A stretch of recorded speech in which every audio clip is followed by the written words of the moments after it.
पाकिस्तान का कहना है कि मैंने 15-20 चौकी कब्जे में ले ली हैं और उनकी चौकियों को अब मैंने तो और ज्यादा नंबर बता रहे हैं, तबाह कर दिया है।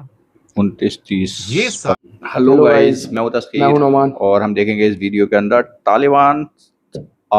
Taliban is not a trustworthy partner, India making a big mistake. ये कोई इंडियन एनालिस्ट हैं जो इस पर बात कर रहे हैं, उसके बारे में सुनेंगे क्या डिटेल्स हैं। So let's go.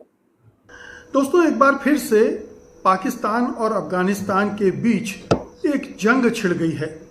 जंग काफ़ी ख़तरनाक लग रही है क्योंकि दोनों तरफ से बड़े बड़े दावे किए जा रहे हैं। अफगानिस्तान दावा कर रहा है उसने पाकिस्तान के 56 सैनिकों को मार डाला है, और उधर पाकिस्तान स्वीकार कर रहा है कि उसके 23 सैनिक मारे गए हैं, लेकिन उसने 200 तालिबानियों को मार गिराया है। अब ये बड़ी तादाद है, छोटी मोटी जंग नहीं है। इस तरह का टकराव बड़ा युद्ध का रूप भी ले सकता है, और चूंकि सऊदी अरब और कतर ने इसमें दखलंदाजी की है, इसलिए ये संभावना बन रही कि फिलहाल तो ये जंग थम जाएगी। लेकिन दोनों देशों के बीच में संबंध लगातार कटुता से भरे रहे हैं। 2021 में जब तालिबान काबुल पर काबिज हो गया था, उसके बाद से दोनों देशों के बीच ठनी हुई है, और उसके बहुत सारे कारण हैं। सबसे बड़ा कारण तो यही है कि, और शायद ये युद्ध भी उसी वजह से शुरू हुआ था, सीमा विवाद इसमें बाद में जुड़ गया। सीमा विवाद हमेशा रहा, लेकिन इस बार जो झगड़ा शुरू हुआ है, जो जंग शुरू हुई है छोटी मोटी, इसको आप झड़प भी कह सकते हैं, वो इस बात से शुरू हुई है कि पाकिस्तान का कहना है कि जो तहरीके तालिबान पाकिस्तान है, अफगानिस्तान उसके उग्रवादियों को मदद देता है। वो अफगानिस्तान में रहकर पाकिस्तान में अपनी तहरीक चलाते हैं, आतंकवादी गतिविधियों को अंजाम देते हैं। और अफगानिस्तान का दावा है कि ये पाकिस्तान ने चूंकि काबुल पर अटैक किया, अभी काबुल पर अटैक किया और उनके मार्केट प्लेस पर भी अटैक किया, जिसकी वजह से उन्हें ये पलटवार करना पड़ा। यानी शुरुआत पाकिस्तान की तरफ से हुई और जवाबी हमला अफगानिस्तान की तरफ से हुआ है। पाकिस्तान का आरोप है तहरीके तालिबान को शह दे रहा है काबुल, और इस वजह से पाकिस्तान में उग्रवादी गतिविधियां होती हैं। आए दिन वहाँ पर बम विस्फोट वगैरह होते रहते हैं, तो वो उनके खिलाफ कार्रवाई करना चाहती है, और इस चक्कर में दोनों के बीच भिड़ंत होती रहती है।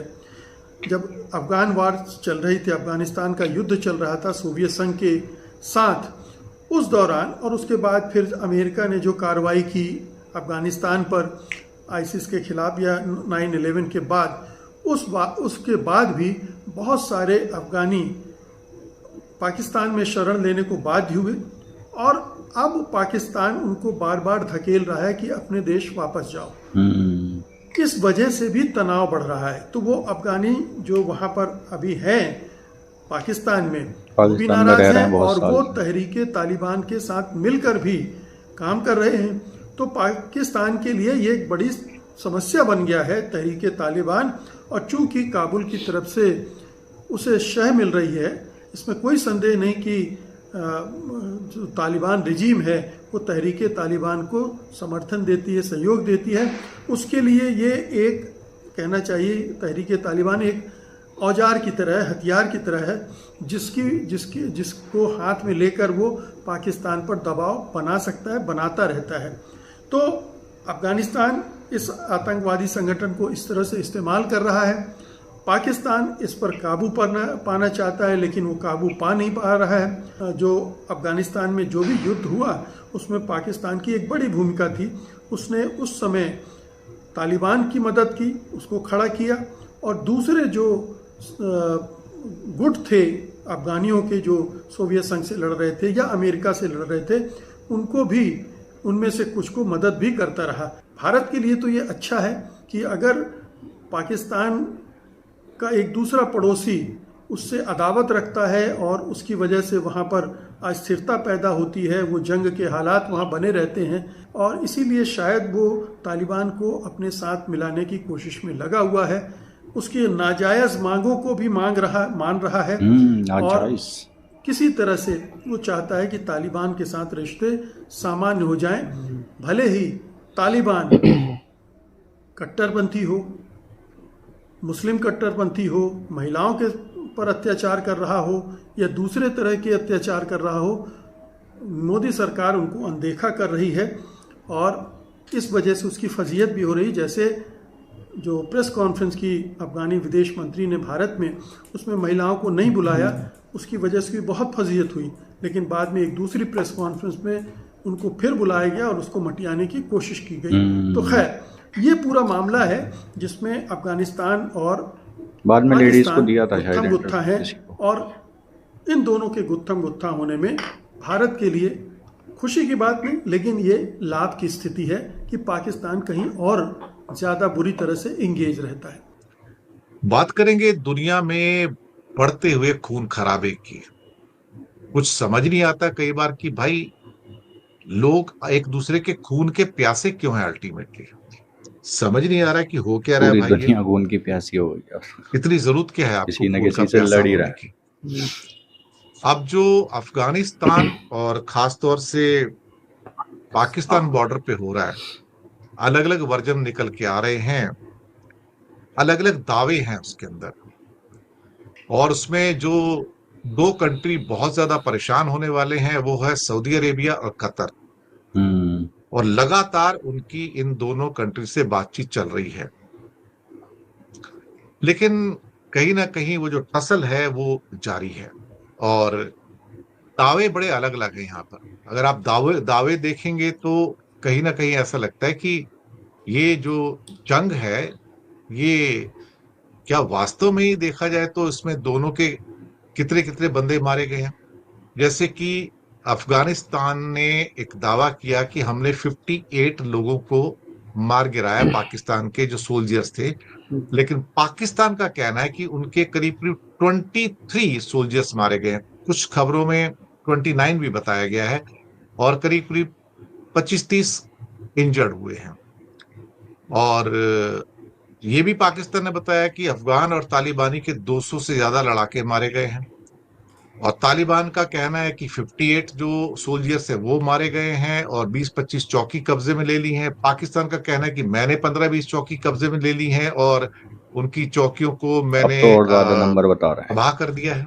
29-30 ये पर सारी कब्जा। चीजें जो निकल के आ रही हैं, दावे किए जा रहे हैं और फिर और ज्यादा दूसरी तरफ से दावे किए जा रहे हैं और अलग अलग पिक्चर पेश की जा रही है।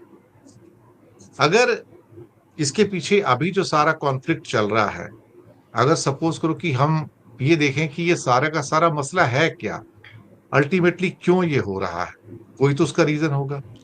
और ये शुरुआत होती है जहां पर इस्लामाबाद सरकार के द्वारा वहां पर एक काबुल के अंदर कुछ बम बम गिराए गए, वहां से थोड़ा टसल ज्यादा स्टार्ट होता है। और हालांकि नुकसान ज्यादा नहीं हुआ, तो उसके बाद तालिबान की गवर्नमेंट ने एक्शन स्टार्ट किया और फिर मैंने दावे तो बता दी कि कितने किसको मारे हो। अब कौन सच है कौन झूठ है ये पता नहीं, लेकिन जहां तालिबान कहता है कि मैंने 58 मार दिए, 25 सैनिक चौकी पे कब्जा किया, पाकिस्तान कहता है सिर्फ 23 मरे हैं और 29 घायल हैं, जो पाकिस्तान स्पोक्स पर्सन कह रहे हैं, और 20-25 चौकी अफगान चौकी पे कब्जा कर लिया है। ये उनके दावे। चलिए ठीक है, दोनों के अपने अपने दावे, लेकिन एकदम से इन दोनों के बीच में ये सारी मारामारी क्यों है। अल्टीमेटली ये सारा का सारा जो दोनों पहले काफी दोस्त थे, तो हुआ क्या है, ये ऐसा लगता है कि कहीं ना कहीं कुछ एक ईगो कॉन्फ्लिक्ट है दोनों के बीच में कि कौन अल्टीमेटली यहाँ पर इस खित्ते के अंदर एक बड़ी पावर बन के उभरेगा। इस चक्कर में कतर और सऊदी रात भर परेशान रहे और उनकी काफी क्या कहते हैं कि मीडिएशन भी रही है और बातचीत करते रहे। और दोनों पावरफुल कंट्री हैं, सऊदी भी और खासतौर से कतर भी। और सऊदी का पहले स्टेटमेंट आया था कि हमने दोनों कंट्री से बात की और कहा है कि भाई डिप्लोमेटिकली डायलॉग से इसको तुम सुलझाओ कि तुम्हारी क्या प्रॉब्लम है। अब जहां पर ये जंग शुरू हुई है पाकिस्तान के नॉर्थ वेस्ट में खैबर पख्तूनवा प्रोविंस में थी, जिसमें चित्राल, बाजौर, मोहम्मद, अंगूर अड्डा और कुर्रम ये डिस्ट्रिक्ट थे उसके अंदर। यहाँ पर कुछ जो एक चमन क्रॉसिंग वगैरह थे, तोरखम और चमन क्रॉसिंग्स थे, इनको बंद कर दिया गया और आने जाने की जो लोगों की जो थी वहां पर, और साथ में क्या कहते हैं कि सामान का आना जाना, वो भी यहाँ पर रुक गया। अब जो काबुल का कहना है कि बहुत बड़ा वायलेशन था, आपने हमारे यहाँ बमबारी की है। हालांकि इस्लामाबाद ने इस बात को कबूल नहीं किया पूरी तरह से कि उन्होंने बमबारी की है, लेकिन अल्टीमेटली बमबारी तो हुई। अब सवाल ये पैदा होता है कि अगर जवाबी कार्रवाई हो रही है तो फिर उसके अंदर अगर ग्राउंड फोर्सेस आपस में लड़ रही हैं तो कहीं ना कहीं उसको नुकसान तो होगा, और नुकसान हो भी रहा है। जी हाँ। और डूरंट लाइन के ऊपर अच्छी खासी गोलीबारी हुई है, अच्छी खासी, और भारी तोप खाने से गोलीबारी हुई है। पाकिस्तान दरअसल तालिबान पर, तहरीके तालिबान पाकिस्तान टीटीपी के टेररिस्ट को पनाह देने का आरोप लगाता है, इल्जाम लगाता है। काबुल इससे इनकार करता है कि हमारा तहरीके तालिबान पाकिस्तान से क्या लेना देना। और इसी बीच में तालिबान के जो फॉरेन मिनिस्टर है मुत्तकी, वो भारत में है 7 डेज की यात्रा पे, और वो देवबंद में दारुल उलूम में भी गए थे। ऑलराइट, तो सारे एनालिस्ट यही कह रहे हैं कि भाई जो जंग में चल रहा है वो खतरनाक है, और इस तरीके से तो किसी ने एक्सपेक्ट नहीं किया था, क्योंकि जो दोस्ती मानी जा रही है, जो अफगानीज जो हैं पाकिस्तान में रहते आ रहे हैं बहुत टाइम से, तो इस चीज़ को मद्देनज़र रखते हुए किसी ने सोचा नहीं था कि भाई ऐसा कुछ होगा। लेकिन बात शायद वहाँ तक पहुँच गई, उस लेवल तक पहुँच गई कि भाई जो पाकिस्तान में रह रहे हैं अफगानी, तो वो उनका साथ दे रहे हैं, मतलब टीटीपी के उसमें साथ दे रहे हैं। तो ऐसा कुछ मुद्दा सर से ऊपर चला गया शायद पानी, तो ये एक्शन पाकिस्तान को लेना पड़ा। अकॉर्डिंग टू पाकिस्तान उन्होंने एक्शन लिया और बहुत ज़्यादा तबाही हुई है, दोनों तरफ से हुई है, कैजुअलिटीज़ तो हुई हैं। इसमें अब नंबर्स का खेल बाद में देखा जाएगा भाई, जब जंग बिल्कुल ही ख़त्म हो जाएगी। लेकिन अभी जो दावे किए जा रहे हैं, तो ऑब्वियस सी बात है पाकिस्तान ने ज़्यादा ही वो करा होगा, क्योंकि पाकिस्तान के पास वो पावर है जो वो ज़्यादा नुकसान कर सकती है अफगानिस्तान जैसी कंट्री का। अमेरिका भी बोल रहा है कि भाई जंग रुकनी चाहिए, क्योंकि दोनों जगह पर, शायद दोनों जो नहीं, पाकिस्तान में तो उसका इन्वेस्टमेंट है, और कतर, ईरान, सऊदी और ऐसी कंट्रीज़ जो हैं, तो उनका जो है वो रिलेशंस जो हैं वो अपनी देख रहे होंगे कि भाई इनसे जैसे भी है जंग रुके, और सारा कुछ ट्रेड वगैरह जो बिजनेस है वो स्मूथली जैसे चलता था वैसे चल जाए फिर से। और फिर साथ में दोनों मुस्लिम कंट्री, इस हाँ। वजह से। और तो यही सीन बना हुआ है। आप लोगों का क्या पॉइंट ऑफ व्यू है अभी करंट सिचुएशन के बारे में, ज़रूर बताना। एंड करते हैं फिलहाल वीडियो को। Bye bye. ठीक है।